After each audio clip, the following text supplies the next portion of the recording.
Bismillahirrahmanirrahim. Assalamualaikum warahmatullahi wabarakatuh.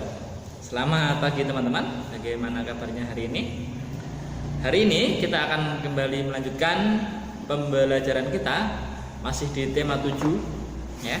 Hari ini kita akan belajar mengenal pecahan. Teman-teman bisa membuka buku tema 7 halaman 8 ya. Mengenal pecahan.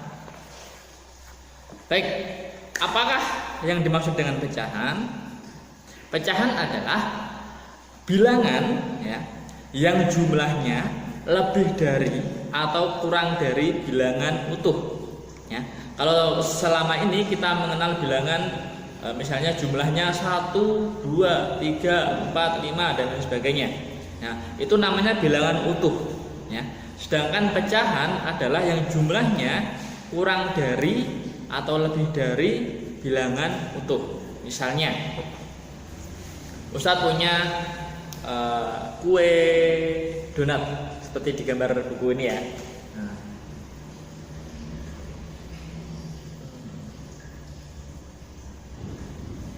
Nah, kue donat ini kalau kita mengatakan atau kita menyebutnya, berapa jumlah kue donat ini? 1 ya, kue donat jumlahnya 1. Ini anggap aja di blender ya, susah. Kue donat ini jumlahnya 1.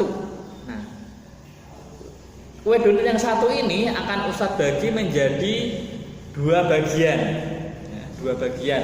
Misalnya akan Ustadz bagikan ke temannya Ustadz misalnya ya. Jadi kue donat yang 1 ini Ustadz bagi menjadi 2. Strike.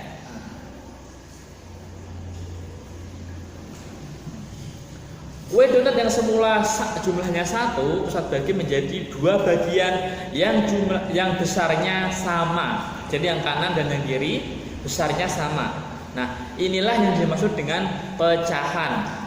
Donat yang semula 1 dibagi menjadi 2. Berarti kita menyebutnya 1 dibagi 2 atau 1/2. Donat yang 1 dibagi menjadi 2 bagian. Ingat, harus sama besar ya. 1/2, 1 dibagi 2 ya. Nah, jadi kita memiliki kalau yang sebelah sini ya, ini setengah bagian donat. Setengah bagian donat ya, yang sebelah sini. Nah, sedangkan yang sebelah sini lagi itu juga namanya setengah bagian donat. 1/2 atau lebih mudahnya kita menyebut setengah. Itulah yang dinamakan pecahan. Nah, sesuatu yang dipisah dengan jumlah yang sama. Ingat catatannya adalah besarnya harus sama ya. Oke. Sekarang teman-teman simak halaman 9. Kalau kita belajar dari definisi pecahan tadi adalah bagian yang dipisah ya, harus sama besar ya. Sekarang pertanyaan yang pertama, mengapa 2 bagian donat di samping masing-masing disebut setengah? Nah, karena jumlahnya sama besar. Sedangkan yang nomor 2, mengapa 2 bagian donat di samping masing-masing tidak disebut setengah? Apakah ini setengah? Apakah ini setengah? Tidak. Mengapa? Karena bagiannya tidak sama besar ya. Begitu. Itu yang 1/2. Sekarang kita lihat contoh lain. Teman-teman bisa membuka halaman 29. Nah, kalau tadi ada 1 makanan donat dibagi menjadi 2 yang kita sebut dengan masing-masing bagiannya adalah setengah, maka kalau ini ada puding ya, dibagi menjadi 3, namanya 1/3, 1/3 atau 1/3 bagian ya. Prinsipnya sama. 1 benda dibagi menjadi 3 yang besarnya sama, masing-masing bagiannya disebut 1/3 bagian. Misalnya contoh, bentar, saya pause dulu, cari penghapus. Ya, misalnya tadi Ustadz memiliki donat 1 ini. Kemudian satu donat ini akan Ustadz bagi menjadi 3 bagian. Nah, akan Ustadz bagi menjadi 3 bagian sama besar. Nah, bentuknya seperti apa? Seperti ini.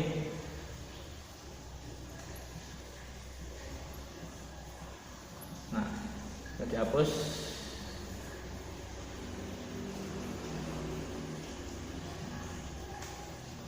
Oke. Nah, anggap aja ini besarnya sama ya. Nah, bagian 1, bagian 2, bagian 3 anggap aja besarnya sama. Nah, satu donat kita bagi menjadi 3 ya. Bagiannya sama besar. Itu kita sebut sebagai 1/3 bagian. Ini 1/3, ini 1/3, ini juga 1/3. Apa yang dimaksud dengan 1/3? Satu donat dibagi menjadi 3 ya. Masing-masing 1/3 bagian. Kalau 3 bagian ini disatukan lagi maka akan menjadi jumlah yang utuh atau 1. Nah, nih di sini disebutkan 1/3, dibaca 1/3 atau 1/3 gitu. Nah, ada beberapa bentuk contoh lain. Nah, ini ada yang kotak dibagi menjadi 3, kemudian segitiga bagi menjadi 3, lingkaran bagi menjadi 3, dan lain sebagainya. Nah, ini bisa disebut pecahan 1/3 karena masing-masing bagiannya jumlahnya sama besar. Nah, masing-masing tempatnya jumlahnya atau besarnya sama besar. Itulah yang dimaksud dengan pecahan 1/3. Sebagaimana dengan pecahan 1/4, prinsipnya sama. Teman-teman bisa pelajari di halaman 40 ya. Oke. Baik, untuk kegiatan belajar hari ini silakan teman-teman belajar menggambar pecahan ya. Kalau untuk yang pertama ini teman-teman coba berlatih menggambar ini 1, 2, 3 1, 2, 3, 4, 5, 6. Nih, ke-6 gambar ini coba digambar di buku tulis boleh, atau teman-teman jika punya buku gambar juga boleh digambar di buku gambar. Gitu ya. Untuk kegiatan belajar hari ini silakan bisa dilaksanakan. Begitu teman-teman, jika ada yang ingin tanyakan bisa langsung bertanya ke Ustaz Rio. Terima kasih. Wassalamualaikum warahmatullahi wabarakatuh.